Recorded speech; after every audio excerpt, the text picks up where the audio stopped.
tempat mengadu saya adalah kepada profesor.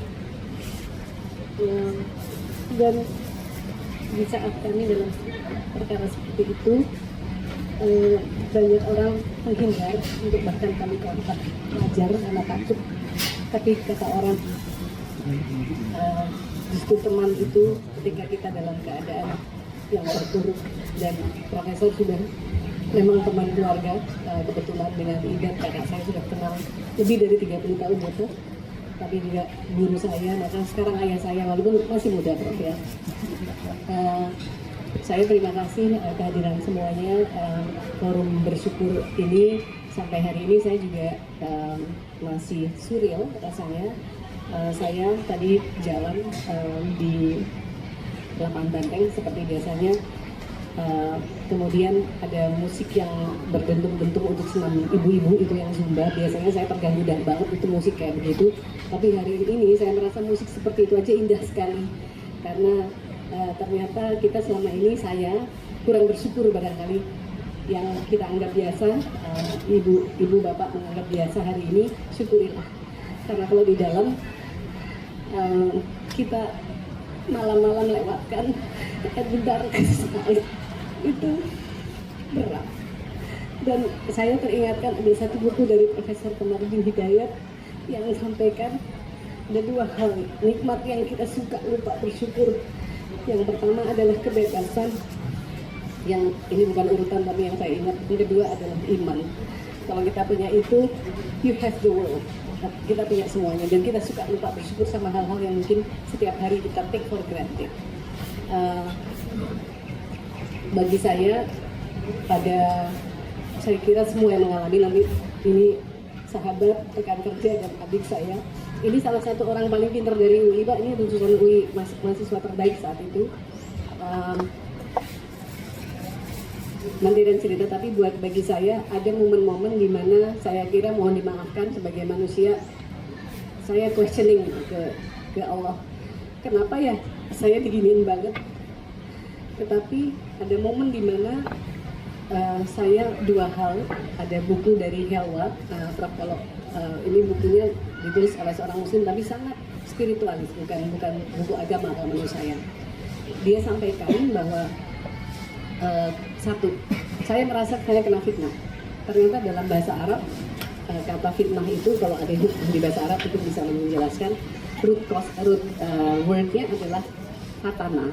Fatana itu kurang lebih intinya, kalau kebetulan bukunya yang saya baca berbahasa Inggris, itu to burn gold, to purify, sehingga dikeluarkan dari elemen-elemen yang bukan emas. Jadi saya memahami, oh iya, Allah mungkin sedang membakar saya dengan pain ini, saya mudah-mudahan menjadi emas yang lebih murni. Itu satu, menghibur saya. Yang kedua, kemudian ya selalu ya, kalau seperti ini kan kita mau lari kemana? Kalau dalam kamar isolasi gelap, nggak ada jendela, kurang lebih ukurannya berapa? 3x3 ya, sendirian selama 3 hari, tidak ada teman. Mau kemana lagi? Cuma ngobrolnya sama Tuhan. Kemudian ada saya baca satu surat, kebetulan pas baca, saya merasa kok kayak ditinggalkan sih sama Tuhan gitu kan. Ternyata saya yang hit ke hati saya adalah surat Ad-Duha, kalau teman-teman nanti lihat lagi. Tapi kurang lebih artinya, aku tidak melupakanmu dan aku tidak membencimu. Bukankah kamu dulu yatim dan aku beri kamu rumah. Saya kebetulan yatim, ayah saya meninggal, saya umur 7 tahun, dan kami betul-betul tidak punya rumah sampai saya dewasa. Ibu punya rumah setelah kami bisa memberikan ibu saya rumah.